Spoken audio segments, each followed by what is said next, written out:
sobre todo en este caso enfocada a la rehabilitación de este tipo de patología en el fútbol profesional, ¿vale? Eh,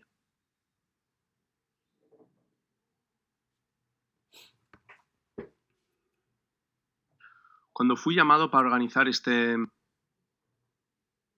¿Me oís bien? ¿Sí?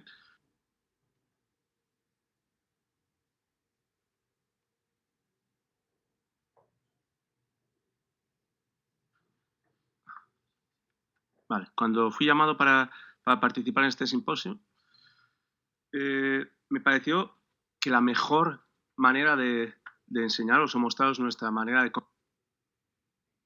concebir este tipo de lesiones era mostrando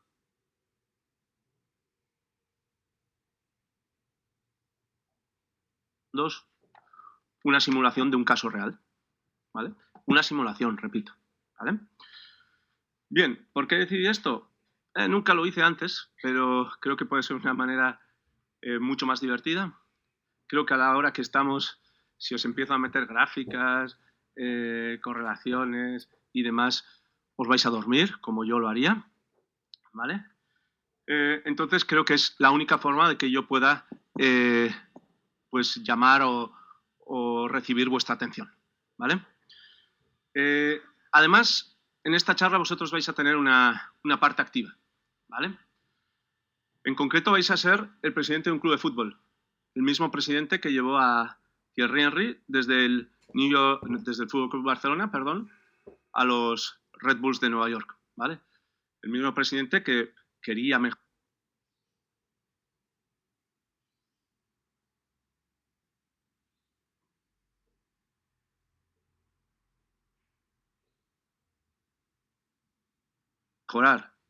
el equipo, además de darse un baño de masas llevando a una estrella y, bueno, demostrando a los americanos que él tenía poder, ¿vale? Bien, pues eso, sois un presidente rico, vanidoso y todo lo que conlleva ser presidente, ¿vale? Mi rol, o mejor dicho, el rol de mi staff, que estará comandado o compuesto por Pascal Eduard como doctor del equipo.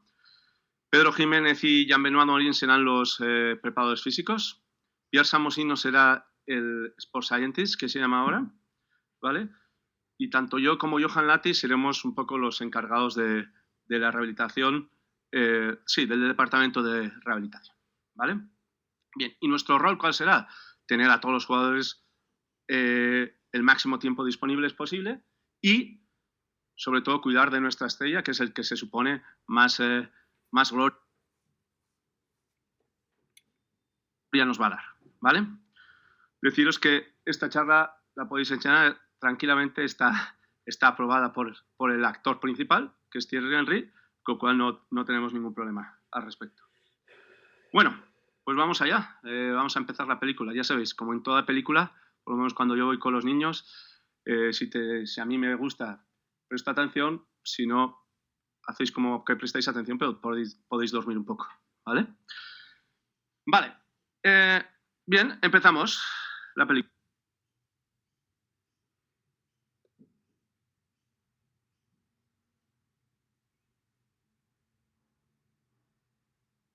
La experiencia no podía marchar mejor, ¿vale? Thierry marcaba goles, estaba continuamente disponible, que ya sabéis que es una parte fundamental para mostrar sus capacidades y alcanzar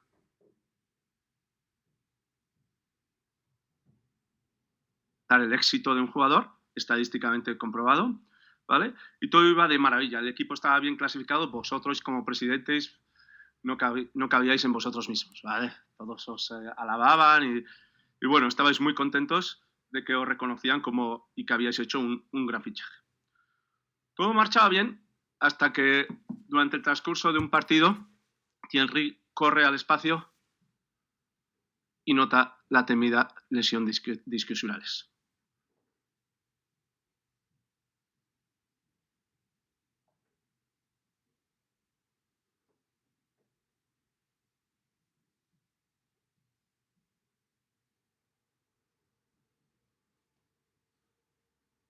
¿Vale? Se tira al suelo, dice que no puede continuar, ¿vale? Muy bien, como todo equipo, Pascal Eduard manda al jugador al hospital a que le hagan una resonancia magnética nuclear y ya tenemos primer diagnóstico, ¿vale? Rotura del bíceps femoral, porción larga del bíceps femoral a nivel proximal de la unión miotendinosa y clasificada como grado 2. Esto es lo que dice el médico. Bueno, en las preguntas podemos discutir sobre esta clasificación o no, pero esto es lo que Pascal nos trae del departamento de rehabilitación y también se lo expresa así a nuestro entrenador, ¿vale? Bueno, lo siguiente que hacemos es aplicar la batería clínica de test clínicos que propone Jacobsen en la literatura con el fin de predecir cuánto tiempo Thierry Henry estará fuera de los terrenos de juego. Tenéis las ecuaciones y las fórmulas a vuestra disposición en internet de manera gratuita y el resultado es el siguiente. Parece que Thierry estará 31 días fuera de los campos. Pero como siempre en fútbol, aquí hay intereses como contrapuestos y siempre pasa un problema de calendario. En 24 días el club por primera vez opta a su primera copa o a su primer título y hemos dicho que Titi tiene que estar 31 días fuera del campo. Entonces ahí empiezan, como en todos los equipos, nuestras reuniones con todos los departamentos, gente del staff, los preparadores físicos, Pedro, JB, etc. Y empezamos a discutir un plan para ver si es posible que Thierry llegue a jugar esa final de Copa, ¿vale? Entonces, mientras estamos hablando,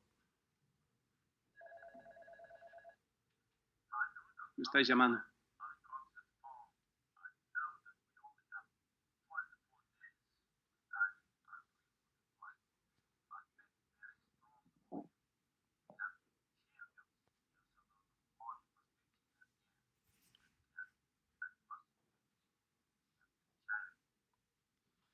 Bueno, pues seréis vosotros el presidente. Parece que él tiene claro que tiene que volver en 24 días, ¿vale? Y así nos lo ha hecho saber. Y empezamos nuestro programa de diseño, etcétera, de la lesión, ¿vale? Como siempre en el fútbol, intereses contrapuestos, salud y competición, ¿vale? Y ese es el día a día que nos toca en el deporte de élite. Hay muchas cosas que seguramente desde el punto de vista de la salud igual no las haríamos. Pero en este caso, caballero don dinero manda y el presidente ha dicho que para adelante, pues hay que hacer lo que sea para ver si este jugador puede jugar esa final. Muy bien.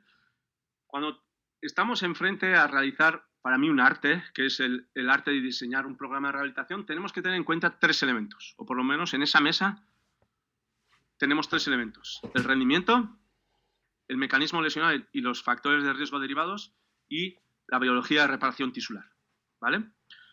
Entonces, vamos a ir viendo uno a uno cómo nosotros, desde nuestro club, nos aproximamos al tema. Bueno, aunque no es normal, en nuestro club, por suerte, y en nuestro equipo de investigación, tenemos un equipo multidisciplinar en el que contamos con fisioterapeutas, médicos, analistas del deporte, etcétera, etcétera, etcétera. Y tenemos claro que tenemos que juntar 2 elementos clave. Desde un punto de vista, la clínica con el rendimiento. Por eso hablamos siempre que tenemos que preparar y reparar a nuestro jugador. Y tenemos 24 días, recordar, cuando estaba supuestamente prescrito que tenía que volver a los 31. Muy bien. Tenemos que saber un poco las demandas fisiológicas generales del fútbol, que me imagino que todo el mundo las sabemos, ¿vale? Ahí las tenéis expuestas. Y lo que tenemos que tener en cuenta, es que el sprint es común en muchas acciones ganadoras del fútbol, ¿vale? Tanto defensivas como ofensivas. Con lo cual, en este caso, coincide el mecanismo lesional con un factor determinante del fútbol, ya que precede el 45% de los goles, que es el sprint. Pero tenemos que ir un paso más allá. Esas son las demandas generales. Tenemos que saber el perfil locomotor de nuestro propio jugador. Allí, bueno, hay muchos profesionales aquí seguro que utilizan otras variables. Aquí utilizaríamos la velocidad aeróbica máxima, el perfil fuerza-velocidad, utilizaríamos, bueno, diferentes parámetros que veis ahí. Evidentemente, cada uno utiliza los suyos, nosotros utilizamos estos, ¿vale? ¿Por qué? Porque queremos saber hacia dónde tenemos que ir y dónde tenemos que llegar a nivel de rendimiento, ¿vale? Muy bien. En este caso, ya hemos comentado, el sprint, importante desde el punto de vista de lesiones, como desde el punto de vista del rendimiento, ¿vale? Se unen las dos cosas, ¿vale? Siendo el principal mecanismo de lesión. Bien, por eso, y porque el sprint es un movimiento único y muy complejo, muy difícil de replicar, para nosotros representa el centro de toda nuestra rehabilitación. El sprint empieza y acaba toda nuestra rehabilitación, ¿vale? ¿Por qué? Bueno, ya hemos dicho que constituye el mayor porcentaje de mecanismo de lesión. Y además, por ejemplo, podemos decir que el sprint es un movimiento cíclico, si lo comparamos en contraprestación, por ejemplo, de un ejercicio de fuerza, que hay un montón que mucha energía elástica es transferida de una pierna a otra, ¿vale? Y eso ocurre 4 o 5 veces por segundo a altas velocidades. Y que además hay una interacción entre piernas, y esto es importantísimo. Es decir, no podemos correr con la ayuda o con la aceleración o desaceleración de la otra pierna, de una pierna sobre otra, mejor dicho, ¿vale? Es decir, para propulsarnos hacia adelante necesitamos la pierna de apoyo, pero también la pierna está del aire, nos empuja hacia adelante.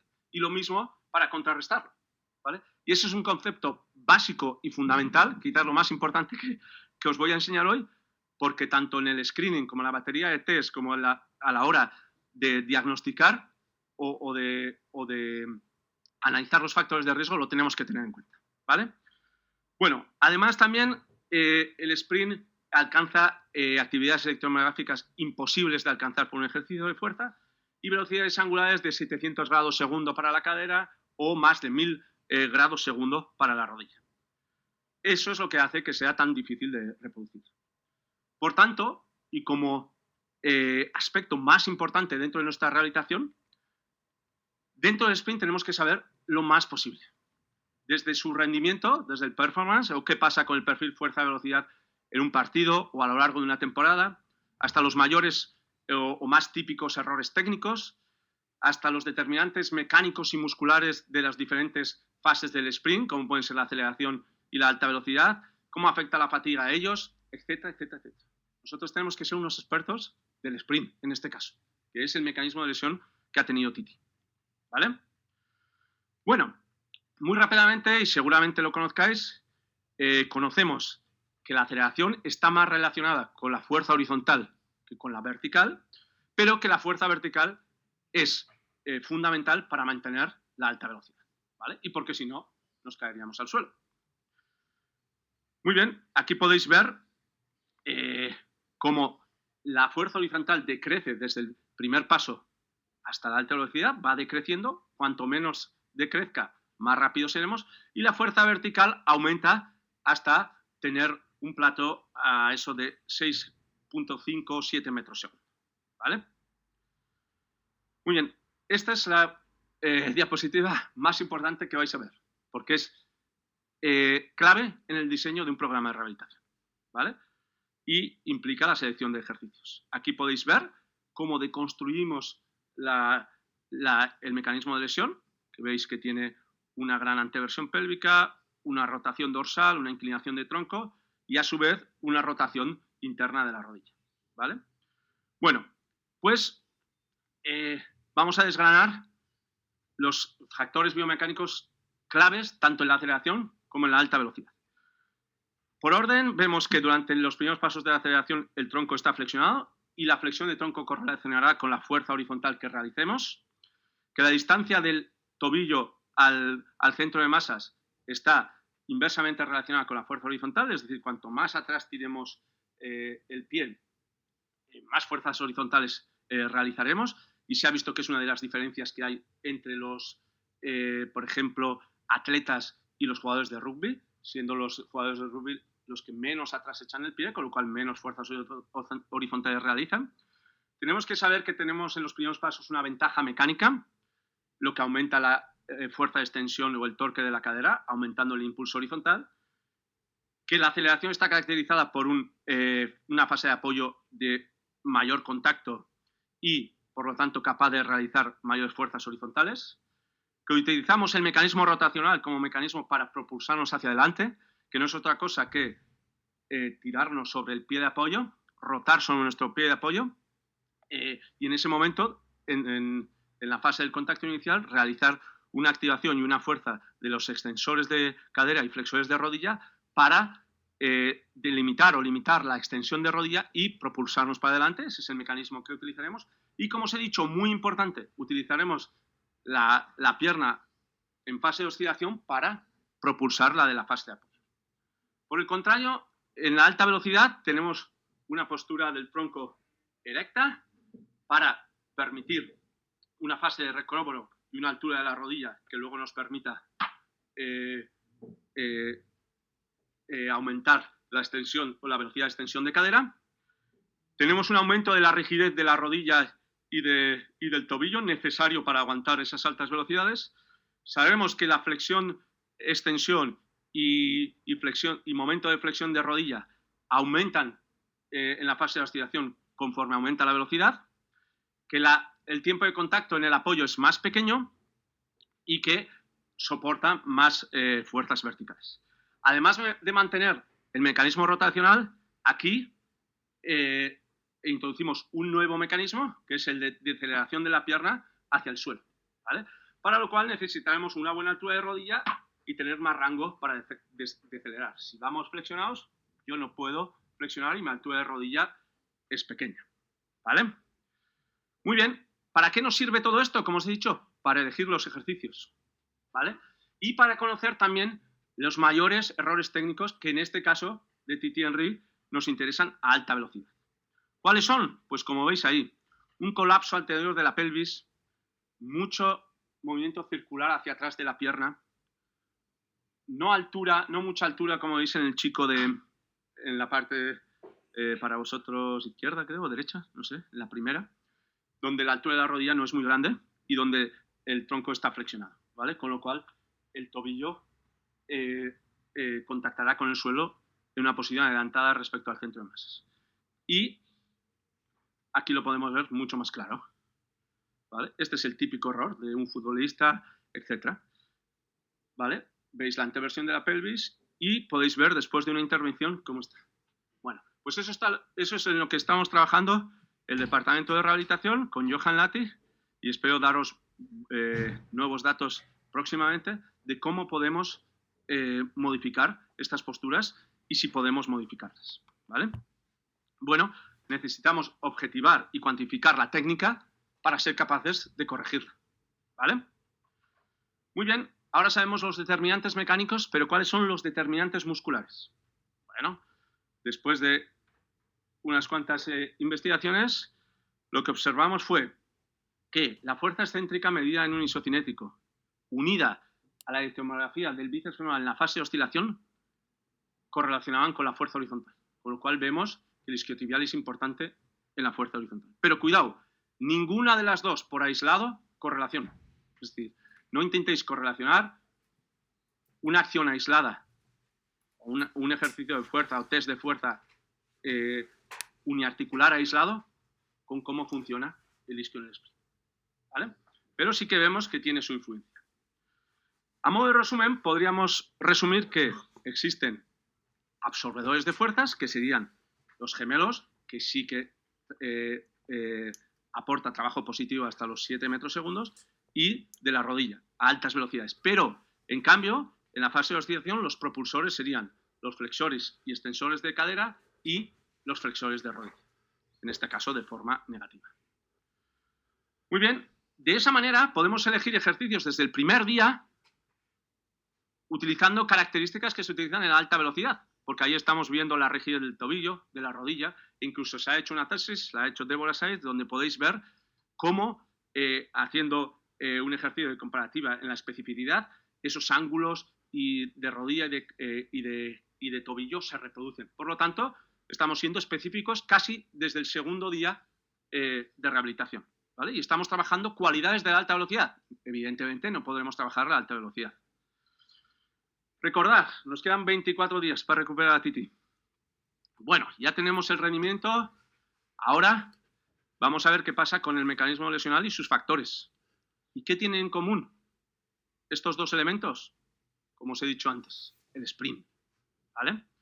Si recordáis, observar detenidamente, corre, gira, ¿vale? Creo que ayer tuvimos una famosa lesión de isquio que os puede recordar a esta. No tiene esa inclinación de tronco, etc.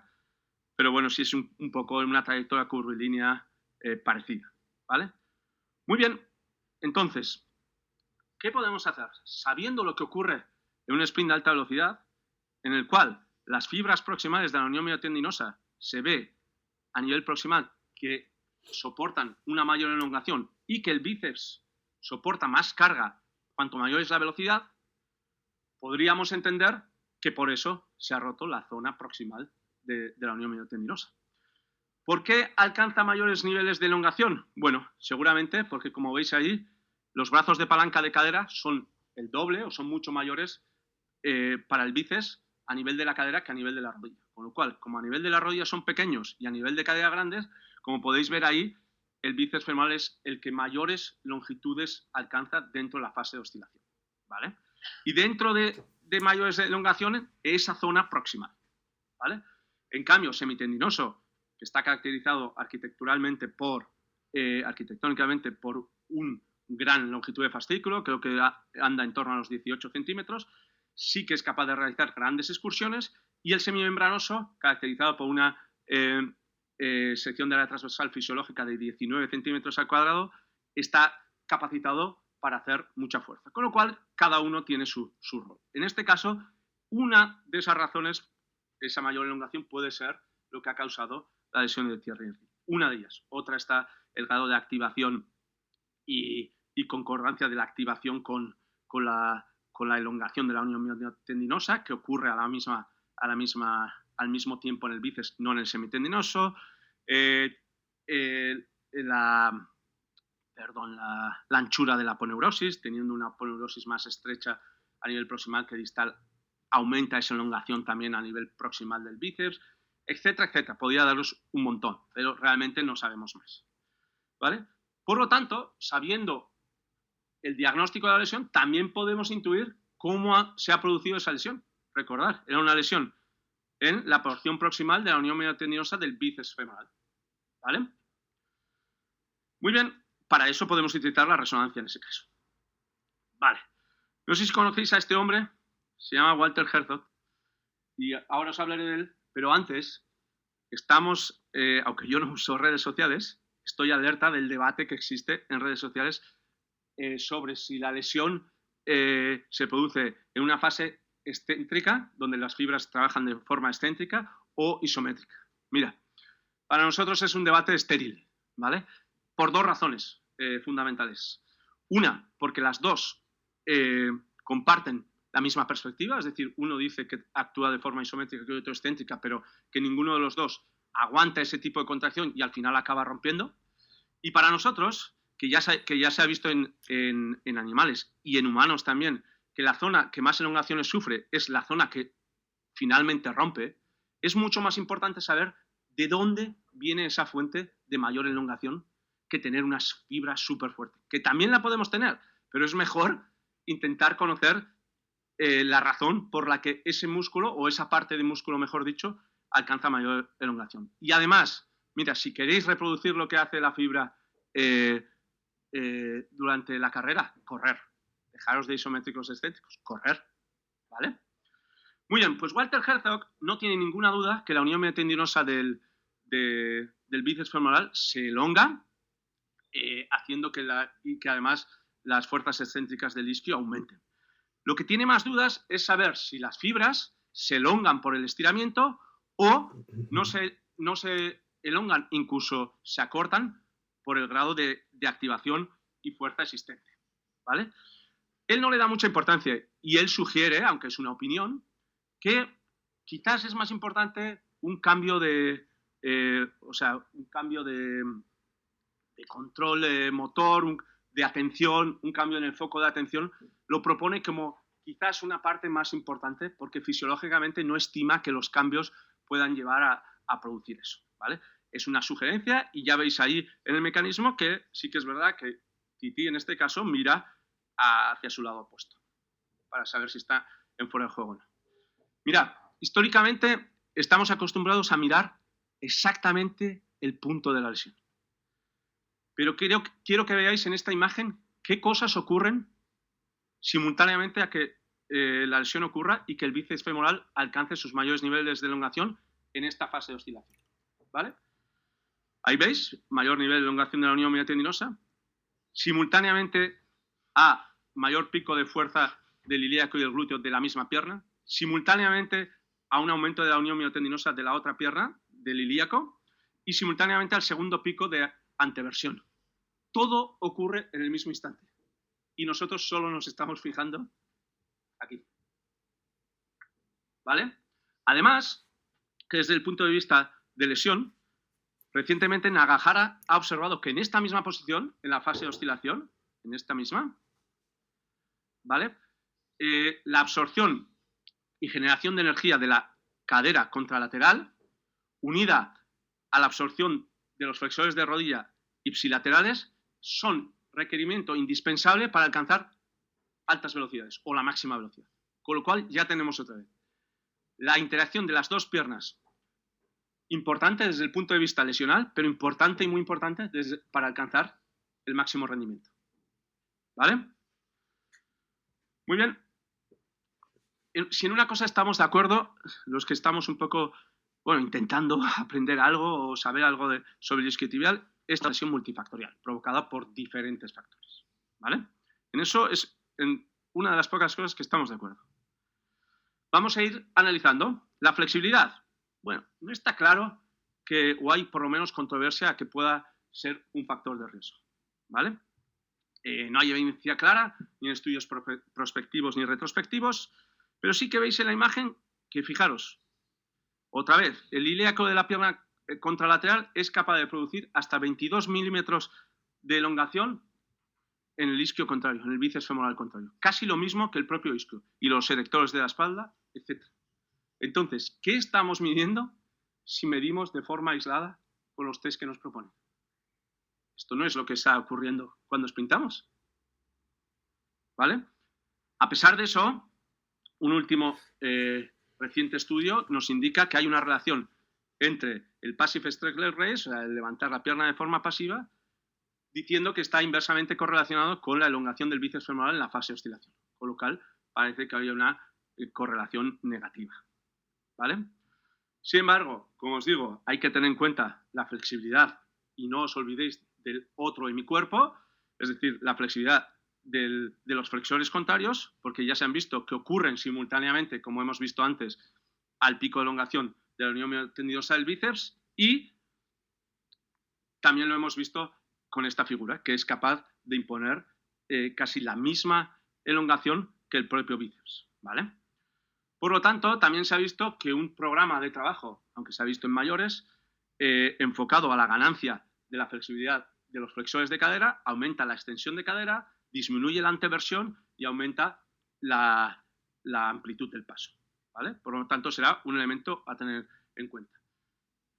Lo tenéis en YouTube, en el mismo artículo, etcétera. Lo tenéis libre, podéis ver esta propuesta y toda la propuesta que se hizo en su día en el algoritmo que se presentó hace 3 años, 2-3 años, ¿vale? Muy bien.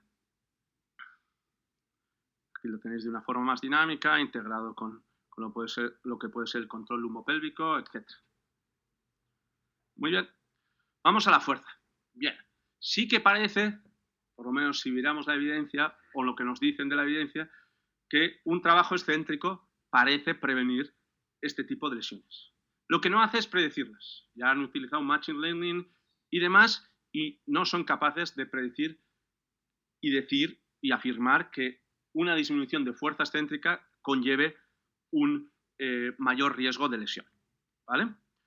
Bueno, en cuanto a los criterios que nosotros tomamos para la lesión del RI, y basado en artículos que publicamos hace muchos años, pero que ahora están un poco de moda, no sé, porque parece que la industria quiere ponerlo de moda, utilizando resonancia magnética observamos que este criterio tan fácil como este, aunque ahora se están reproduciendo mucho este tipo de estudios, que flexionando la cadera dañábamos o activábamos la porción larga del bíceps femoral y semimembranoso, mientras que flexionando la rodilla dañábamos o activábamos el semitendinoso y la porción corta del bíceps, ¿vale? Aquí tenéis unos ejemplos, pero tomando estos criterios podéis diseñar, por supuesto, ejercicios mucho mejores que estos, ¿vale? Pero que sepáis por lo menos que si movéis cada segmento, ¿qué hacéis? ¿Vale? ¿O qué estáis haciendo? Repito, seguro que os saldrán mucho mejores y esto solo es una prueba, ¿vale? Muy bien. ¿Qué pasa cuando flexionamos la cadera o flexionamos la rodilla? ¿Por qué activamos más el bíceps cuando flexionamos la cadera? Bueno, como os he dicho, el bíceps tiene un mayor brazo de palanca a nivel de la cadera y un aumento de movimiento, sobre todo hacia la flexión de cadera, supone un aumento o un cambio en la longitud de fascículo y en la unión tendinosa del bíceps femoral. Y también modelos muy básicos que usan regresiones y ecuaciones simples con brazos de palanca constante, ya no más avanzados, que también lo confirman, observan que una posición de 90-90, es decir, una posición que sea una sentadilla o un lunge, sí que aumenta la elongación de las fibras del bíceps femoral. ¿Por qué? Parece ese mayor brazo de palanca que tiene el bíceps, ¿vale? Y ya podemos ver ahí abajo que después, por ejemplo, de sentadillas, de cuarto de sentadillas o incluso más profundas, hay adaptaciones a nivel proximal de la sección de la transversal del isquio después de 12 semanas, ¿vale? What about me? ¿Qué pasa sobre mí? Que no nos olvidamos de Titi. Sabíamos que tenía la parte proximal, la unión mediotendinosa de la parte proximal del bíceps. Ya vimos en varios estudios que si queremos localizar nuestro estímulo en esa parte proximal, haciendo un trabajo de lunge o un trabajo de flexiones y extensiones de cadera, isoinerciales o con gomas, somos capaces de conseguirlo. Con lo cual estaríamos estimulando la zona donde hemos visto que se ha lesionado Titi. Estaríamos siendo específicos a esa zona. Bien es cierto que hacer un trabajo excéntrico lleva inherente varios efectos, como un aumento de la longitud óptima a la que se realiza la fuerza, un aumento de la rigidez del tendón, cambios en la aponeurosis que no se han visto en el bíceps, pero sí se han visto en músculos como el bíceps lateral, y ya os he dicho que eso aumenta o influye en la elongación de la región proximal del bíceps. Cambios en el Architectural Gear Ratio, no los sé traducir, disculpar, pero bueno, hace mención a la relación entre la elongación del músculo con respecto a del fascículo, y se ha visto que en músculos semipeneados un aumento de ángulo de peneación hace que el fascículo rote y eso proteja de una elongación al fascículo. Con lo cual, tanto que hablamos de longitud de fascículo, cuidado que el ángulo de peneación parece igual o más importante, ¿vale? Somos capaces de tener ganancias de fuerza a longitudes largas, de producir cambios en la matriz extracelular del colágeno tipo 4 y del colágeno que se genera más en la etapa de desarrollo humano, que sobre todo está envuelto en la formación de la membrana celular o de la membrana basal, perdón, que es el tipo 12, tipo 14, cambios en los dominios de titina, aumentos de rango de movimiento, cambios en la unión miotendinosa con un aumento del colágeno 22 en la misma unión y un aumento del área de superficie, lo cual disminuye el estrés en esa zona, y el famoso y archiconocido longitud de fascículo, ¿vale? Podemos aumentar, se supone, la longitud de fascículo mediante la adición de sarcómeras en serie, nuestros fascículos o fibras se van a elongar menos. Bien, cuidado con esto, ¿vale? Porque las mediciones no se miden en vivo, se estiman, son mediciones que se realizan en estático, ¿vale? Entonces, no podemos quizás transferir a dinámico lo que vemos en estático. Sí que parece que en estático vemos algo, pero cuidado, porque el único estudio que mide la longitud-tensión de los fascículos, que es el grupo de Lichward en Australia, después de 7 días no ve ningún cambio en la longitud de fástico ni a nivel neural y sugiere cambios a nivel de la matriz extracelular. Otros trabajos que utilizan pliometría, etcétera, tampoco ven cambios después del entrenamiento en dinámico. Ven más cambios en el tendón, actuando como buffer, como amortiguador, para que esa longitud de fascículo o ese fascículo no se elongue tanto, como para protegerlo. Bueno, pues a pesar de ello, ¿vale? Nosotros hemos hecho un trabajo que está ahora mismo en revisión y lo que hicimos fue comparar el fútbol solo con fútbol más trabajo excéntrico a través del Nordic, más otro grupo, fútbol, con un trabajo o un programa de sprint, ¿vale? Como veis ahí, lo que observamos era, repito, en estático, con las limitaciones que tiene, ¿vale? Que el fútbol disminuía la longitud del fascículo del bíceps. Otra limitación es que medimos en un punto concreto y ya sabemos que la longitud del fascículo no es homogénea a lo largo del músculo bíceps femoral. Vale, el fútbol la disminuía en estático, el nórdico y el sprint aumentaban esa longitud del fascículo. Pero el único que aumentaba el rendimiento y las propiedades mecánicas del sprint, su F0 y la potencia, era el sprint. Con lo cual teníamos 0,6 milímetros de aumento de longitud del fascículo, tanto en el nórdico como en el sprint. ¿Vale? Con lo cual parece una estrategia, el sprint, en este caso, de ganar y ganar, tanto para el fascículo como para el rendimiento, en este caso. La clasificación que utilizamos nosotros para clasificar nuestros ejercicios serían ejercicios en cadena cinética abierta y cerrada, multiarticulares, localizados a un músculo y a una zona determinada, y la progresión, unilaterales y bilaterales, y la progresión la haríamos en longitud, el mayor determinante de lesión, de daño muscular, mucho más que en intensidad, ¿vale? Pasando a la fuerza del glúteo máximo, que se ha visto importante y que aumenta ese momento de extensión de cadera en la fase de oscilación conforme aumenta la velocidad y que a su vez está relacionado con la fuerza horizontal en las fases de apoyo inicial, bien, ya se ha visto que hay, no mucha, pero algo de evidencia en el que puede sugerir o puede considerarse un factor de riesgo, tanto en atletas, teniendo la extensión de cadera disminuida, como en la activación abdominal. En la fase de oscilación, que si es menor, parece que está asociado con más riesgo de lesión. ¿Qué criterio utilizaremos en nuestro equipo para diseñar los ejercicios de cadera o de glúteo en este caso? Esto es una sesión de mi amigo Brett Contreras y lo que observó es que todos los ejercicios no están creados de la misma manera. Es decir, que la máxima fuerza alcanzada varía en el rango dependiendo del tipo de ejercicio que realizamos. Unos realizan la máxima fuerza en extensión, otros en flexión, etcétera, etcétera. Nosotros, relacionando esa longitud-tensión con los diferentes momentos de la carrera, bueno, hacemos esta clasificación y tenemos diferentes ejercicios, disculpar,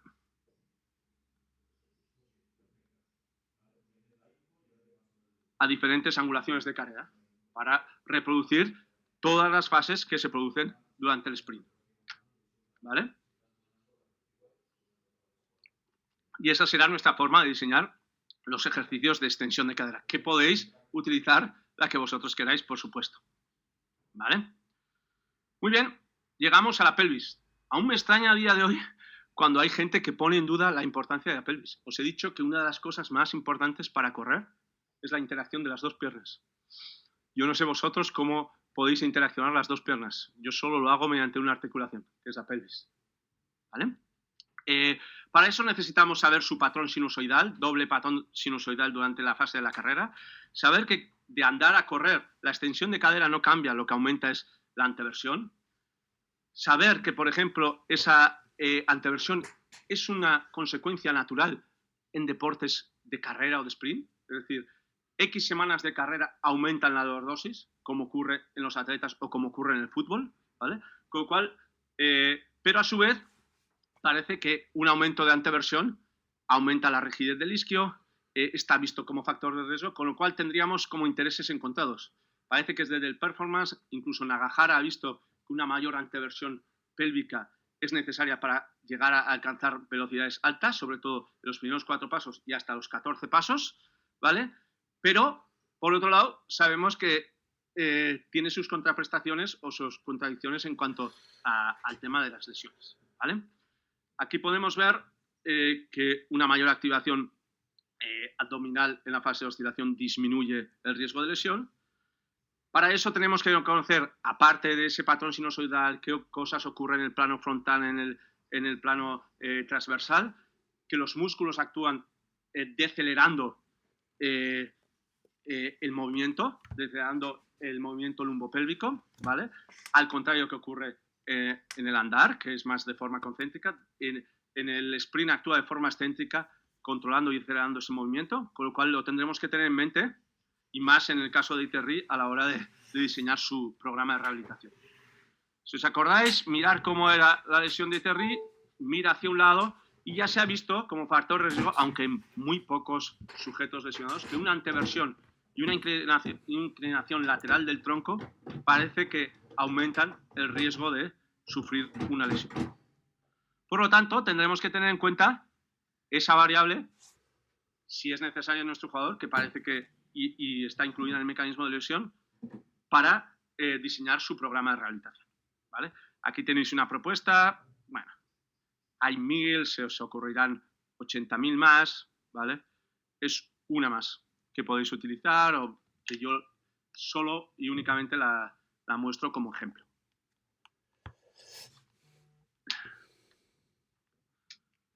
¿Vale? Incluso podéis jugar con las perturbaciones, como a él le pasó, reproduciendo el gesto, etcétera, etcétera, etcétera. Vale.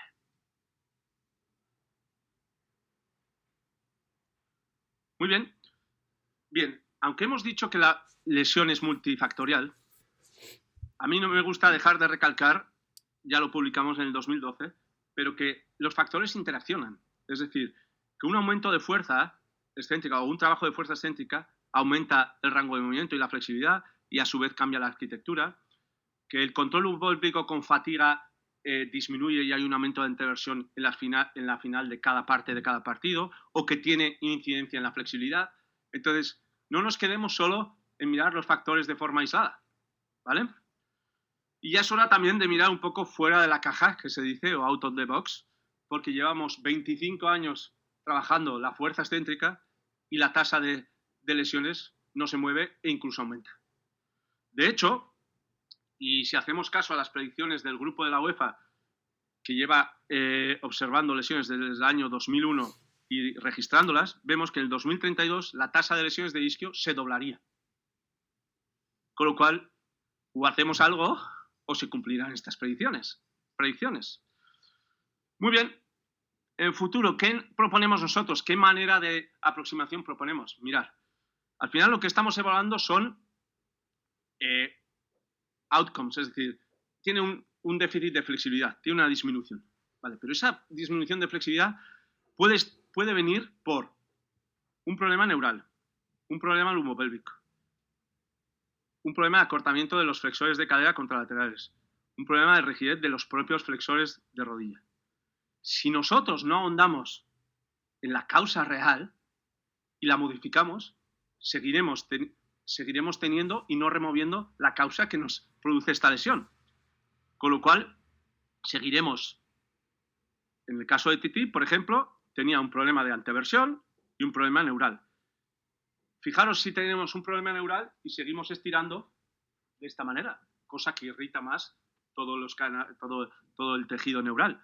Incluso estaríamos empeorando la situación del jugador, porque ya sabemos que tiene efectos incluso en la fuerza, ¿vale? O sea que un problema neural puede tener efectos en otro factor de riesgo que es la fuerza, ¿vale? Si no buscamos esa interacción y ese conocimiento y lo corregimos, yo veo difícil que vayamos disminuyendo la tasa de lesiones. No es esto tan fácil como, venga, me pongo fuerte, venga, soy preparador físico, venga, haz pesas tú, que te voy a poner esto fuerte y esto se soluciona. No, ya llevamos 25 años así, ¿vale? Y yo no estoy diciendo que no haya que hacer fuerza para de manera estructural tener determinados cambios, ¿vale? Pero si solo nos fijamos en la consecuencia, no vamos a profundizar en la causa real, ¿vale? Muy bien. Por último, iré rápido. Ya sabemos que no vamos a ahondar mucho en la biología de reparación tisular. Tenemos 3 fases de destrucción, de reparación y de remodelación, ¿vale? Sabemos que cuando el tejido está lesionado se activan las células satélite, se diferencian en mioblastos que una vez han tenido ciclos de proliferación salen del ciclo celular y se convierten en miotubos que a su vez se fusionan para formar en miocitos. Los miocitos se fusionan para formar miotubos para que después madurando tengamos la fibra o miofibrilla, ¿vale?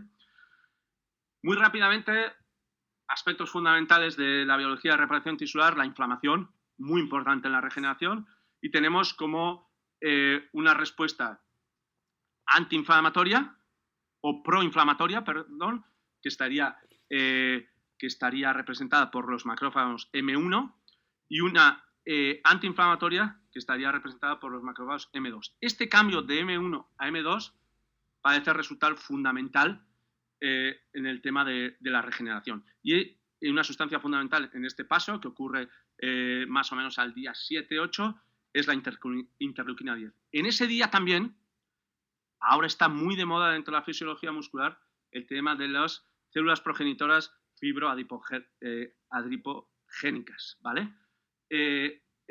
¿Por qué es importante? Bueno, se ha visto que tienen mucha influencia en la creación de la fibrosis, y se ha visto que existe una apoptosis producida por el factor necrosis tumoral alfa de estas FABs, pero que en presencia del transforming growth factor beta, que ocurre en el M2, esa apoptosis no ocurre, con lo cual las FABs no se inhiben y crean esa fibrosis, ¿vale? Con lo cual ese paso de M1 a M2 se antoja fundamental, igual que un buen proceso de vascularización y un aumento de la angiogénesis también parece muy importante a la hora de reclutar células satélite del endotelio vascular. Efectos de movilizar o no movilizar. Bueno, parece que movilizar, parece que hay un aumento de los capilares, mejor regeneración, etcétera, pero si ocurre de manera inmediata la lesión, por lo menos esto es una comunicación personal de Järvinen, que hacía biopsias, se observó en aquellos sujetos que movilizaban muy rápido mayores signos y mayores cantidades de cicatriz. Según ellos, porque el tejido de granulación, formado por fibronectina y fibrina, etcétera, derivados de sangre, no tiene la densidad necesaria para aguantar. Pero las biopsias las hacían cada X tiempo, entonces no pueden asegurarlo de esa manera. Pero por eso nuestra recomendación es estar 2-3 días inmovilizados, utilizar el medio acuático para aprovecharnos de la presión hidrostática. NSAID, hay controversia. Antes parecía que disminuía las prostaglandinas, que son importantísimas para la síntesis de células satélite. A día de hoy se ven que reparan incluso más rápido la miofibrilla y la matriz extracelular, pero no saben si el reparar más rápido puede quitar el papel protector de una regeneración más tardía. Ahí lo dejan, ¿vale? Y sí que utilizamos estimulación eléctrica, porque se ha visto, como os decía, que podemos reclutar células satélite del endotelio muscular y reducir así un poco tanto la atrofia como el grado de cicatriz, ¿vale? Eso se ha visto en animales, ya se empieza a ver un poco en humanos. Por lo tanto, lo que proponemos es un algoritmo para nuestro jugador. El algoritmo, que suena muy así, no es otra cosa que un proceso sistemático de una secuencia ordenada de pasos en la cual cada paso depende del anterior, ¿vale? Con el fin de solventar un problema complejo. Entonces, hacemos un algoritmo en base a los factores de riesgo contextualizados al sprint y a la biología de reparación tisular. Ponemos unos criterios objetivos y vamos respetando las fases de la biología de reparación tisular. La aguda, la fase de regeneración y la funcional. Si va pasando todos y cada uno de los criterios, puede acceder a la siguiente fase. Con que no pase uno de los criterios objetivos se quedaría. Aquí tenéis un poco otra también cosa que abordamos, la periodización. Hasta el día de hoy todo se hacía a la vez, se mezclaba una cosa con otra. Nosotros, sobre todo en la fase funcional, que es la última fase de la reparación, la dividimos en 3 días diferentes, ¿vale? Cuyos componentes principales son: el día 1 realizan sprints y acciones reales de fútbol, el día 2 es un día más destinado a la fuerza, y el día 3 control europeo, flexibilidad, pero un poco regenerativo para llegar otra vez al día 1, ¿vale? Sin embargo, acordaros, Titi tiene que volver el día 24. Nosotros aconsejamos 3 bloques de 3 días antes de volver, como lo hicimos en la investigación. Pero esta es la vida real. Por el tiempo, él no puede cumplir, ¿vale? Muy bien. ¿Cómo periodizamos y en qué nos basamos? Bueno, cogemos los datos de un partido, de la primera parte de un partido, lo multiplicamos por 2 e intentamos reproducir esas demandas en el entrenamiento, tanto con balón, es un ejercicio que me ha prestado Alberto Méndez Villanueva, con el cual tengo el placer de trabajar y compartir muchas cosas, en los que ves que el máximo sprint que se alcanza es 28 km/h y todo aquello que nos quede hasta alcanzar las demandas de partido, lo que hacemos es con sprint lineal, ¿vale? Que ya vemos que somos capaces de alcanzar hasta 31 km/h. Lo voy a pasar rápido porque esto lo tenéis en la literatura, estos son los criterios, las fases, si pasa o no pasa, estas son las propuestas que las tenéis en internet libres para verlas, las voy a pasar muy rápido, ¿vale? Pero tenéis un montón, lo podéis consultar, ¿vale? Y esta es la parte que más me interesa a mí. Mirad, esto es en lo que me he roto los sesos en los últimos años, ¿vale? No me podía creer que hasta el 2015 la única valoración que se había hecho para vuelta a competición era aislada y uniarticular, ¿vale? Mediante un isocinético o mediante un ejercicio que medía el ejercicio nórdico, ¿vale? Y en cambio, mi rotura de cabeza estaba, oye, ¿cómo no, como en todas las patologías, medimos el mecanismo lesional? Será más interesante saber eso que cómo me comporto en una máquina. Además, lo que hemos observado es que no hay relación alguna entre la fuerza horizontal y la fuerza de isquiotibiales aislada que realizamos en una máquina, ¿vale? Por lo tanto, no confundir la fuerza isquiotibial con la fuerza que tiene el isquiotibial corriendo o cómo actúa corriendo, ¿vale? Aquí os invito a revisar todos los artículos de Bober, Jacob, Van Ingen, Eskeno, biomecánicos increíbles, holandeses, donde podéis ver cómo los músculos biarticulares transfieren energía mecánica y reutilizan de uno a otro, etc. Por lo tanto, no confundir y transferir la fuerza que hacemos de manera aislada a la manera que la usamos en el sprint, ¿vale? Las fuerzas del sprint, en este caso horizontales, no son las fuerzas del músculo aislado, ¿vale? No correlacionan. Bueno, entonces, recientemente, lo que ha hecho nuestro Sport Scientist, que es Pierre Samonsino, es proponer un método para medir en el campo, porque nosotros no tenemos plataformas de fuerza, etc. Y solo con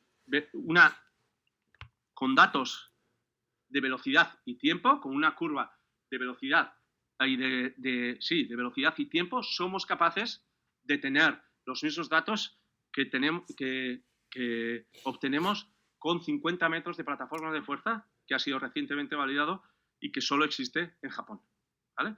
Con un sesgo absoluto menor a un 5% en todas las variables. Por lo tanto, uno de nuestros objetivos, que es coger el problema del campo, aplicar matemáticas de laboratorio y volverlo al campo, está resuelto en este caso, ¿vale? Que sepáis, esta es una típica curva velocidad-tiempo, ¿vale? Y que sepáis que esta curva se ajusta perfectamente a una función exponencial simple, ¿vale? Cualquier animal o humano que corra desde cero, desde parado hasta máxima velocidad, tiene este tipo de comportamiento. Y es un comportamiento matemático, que ocurre en todos. Y eso está muy bien, el que se puede ajustar muy fácil, porque podemos cambiar esta curva por una ecuación matemática. De ahí obtener la aceleración, derivar y obtener la potencia, etc. Y podemos obtener la potencia horizontal máxima, por ejemplo, en este caso, en el récord de Usain Bolt, que está en torno a 29, nada que ver con la de un galgo 60 o nada que ver con la de un guepardo que alcanza 120 vatios kilo, y Usain Bolt alcanza 29 y nos parece mucho, y la descomposición en F0 y V0, en fuerza y velocidad. F0, haciendo una analogía con los coches, sería la capacidad de realizar fuerza cuando la velocidad es pequeña, la primera y segunda marcha del coche, y V0, la capacidad de realizar fuerza a altas velocidades, que sería la quinta, la sexta, no sé si algún tiene coches de séptima, no lo sé, yo no lo tengo. Vale, ¿qué hicimos? Medimos ATT y observamos las propiedades mecánicas del sprint después de la carrera, o después de la lesión, al día 21, y observamos que tenía un 20% de diferencia. La capacidad de realizar fuerza en los primeros pasos estaba disminuida. Bueno, ya sabemos a día de hoy que aplicando un programa de trineos de muy alta carga, somos capaces de modificar esos parámetros, porque realizamos fuerzas horizontales de alta intensidad. Y cambia, después de 8 semanas de entrenamiento, esos parámetros. Y aquí tenemos a Titi. Ha llegado el día 23. Recordad, vuelve el día 24. El partido es el día 24. Vemos que algunos ítems de la fase funcional no los pasa. Vemos que hay un problema en la pelvis porque tiene 19 grados cuando lo normal suele ser 15, 14 grados. Vemos que su ratio de fuerzas no está bien y su capacidad torsional del tronco tampoco. Y además su perfil de velocidad tiene un 20% menos de F0. Entonces, ¿qué hacemos? Esa es la pregunta. Tenemos la final de la Copa mañana, ¿vale? Él dice que se siente preparado para jugar y para ganar. Y ahora lo que me gustaría es que levantáis esa mano, vosotros sois el presidente, para que me digáis si continuamos con la película, que es el partido, o no continuamos. ¿Quién piensa que tiene que jugar? Levantar la mano. ¿Vale? ¿Quién piensa que no tiene que jugar? Muy bien. Bueno, como es 50-50, yo me la juego y le damos a la peli. A ver qué pasa. Bueno, parece que está jugando. Mete un gol, pero se vuelve a lesionar. Recae. ¿Qué os parece? ¿Una buena recuperación o no? Son campeones por primera vez y ganan el título. ¿Vale? El mensaje. Después de 20 años parece que existe vida después del excéntrico, que yo no digo que no haya que hacerlo, ¿vale? Pero es como si para recuperar un cruzado solo tuviésemos que hacer sentadilla, ¿vale? No rehabilitéis un factor de riesgo exclusivo y sistemáticamente, adaptaros a vuestro jugador individual, ¿vale? Y modificar la causa real que hace que ese factor esté mal. Dirigir todas las intervenciones al mecanismo de lesión, en este caso el sprint, porque todos los caminos, los factores, la técnica, el healing, el performance, convergen en el mismo resultado, que es el sprint, con lo cual es una estrategia ganar o ganar. De construir el mecanismo lesional y customizar vuestro programa de rehabilitación en base a los factores de riesgo. Respetar también la biología de reparación tisular, que ya se ha visto que el mayor porcentaje de recaídas está en las primeras 4 semanas, de un 50% ocurren ahí. Y no se puede decir en inglés, pero bueno, si no queréis rezar, sprintar, ¿vale? Y eso ha sido todo. Muchas gracias.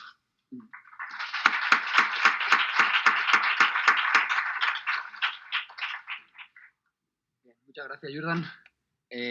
Pues tenemos un ratito para que le hagáis cualquier pregunta que consideréis, alguna duda. Aprovechad, que además Jordan se va. Vale, otro lo voy a tener aquí más tiempo, pero sí, por allí. Pues no sé si hay un micro por ahí. Sí.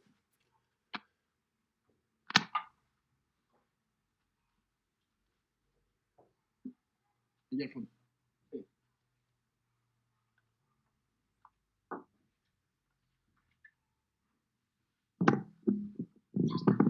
Hola, buenas. Alex Sánchez, primero de todo, muchas gracias. Impresionante el conocimiento de los factores de este tipo de lesión, espectacular. Justamente por eso te quería preguntar, llevamos desde la semana pasada con los compañeros debatiendo acerca de un tema que son los ejercicios rotacionales en gimnasio. De todos los ejemplos que tú has puesto, evidentemente no hay debate con el tipo de ejercicio unilateral, la gran mayoría eran unilaterales. ¿Qué opinas de los ejercicios rotacionales? Has hablado de la rotación como una parte del mecanismo lesivo en el caso de Titi. Rotacional de tronco. Cadena inferior con cadena superior. Hay autores o hay especialistas tipo Julio Tous que están yendo muy en esa línea. Incluso en Estados Unidos hay especialistas dentro del mundo del sector del fitness, del entrenamiento, que ya proponen que sea ese el camino para optimizar el entrenamiento dentro de los ejercicios y los protocolos de trabajo en gimnasio. Quería preguntarte, por tu conocimiento biomecánico, ¿qué opinas de esa línea? Mira, como siempre me voy a ir un poco orientado a la salud, ¿no? ¿Se me oye o no? Sí. Sí, te acercas un poco al micro, Sí. pero se te oye, ¿eh? Sí, sí, sí. Vale, ¿sí? Vale, voy a aplicar. Mira, te voy a dar la perspectiva desde la salud. Como os decía, no es todo suerte, ¿vale? No sé si he tenido suerte o...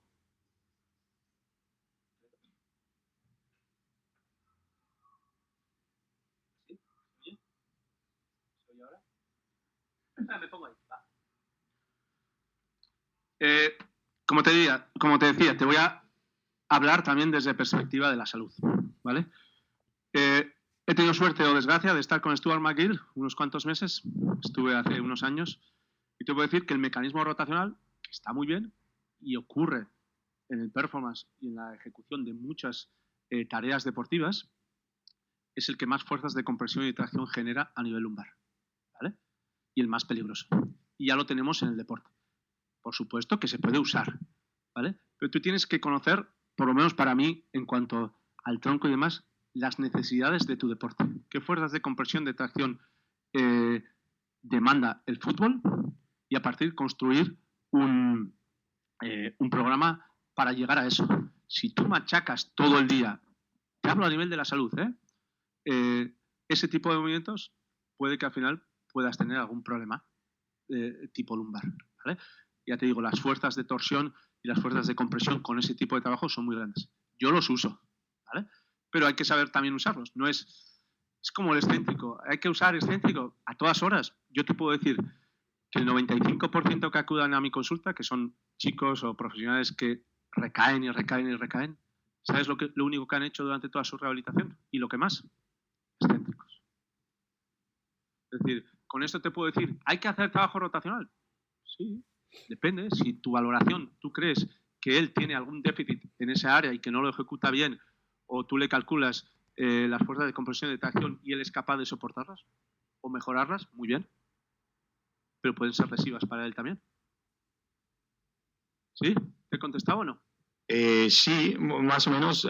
Justo he leído esta semana una frase de todos que decía: estamos encadenados al trabajo lineal heredado de los trabajos de musculación clásicos, cargada, arrancada y demás. Entiendo que tú no sientes esa esclavitud a ese tipo de ejercicios. No, claro. Es totalmente, y yo los uso, no sé si los usa él, pero dentro de mi plan de trabajo. Pero siempre teniendo en cuenta quién tengo delante. Si tengo un chico con una espondilistesis, le puedo matar con eso.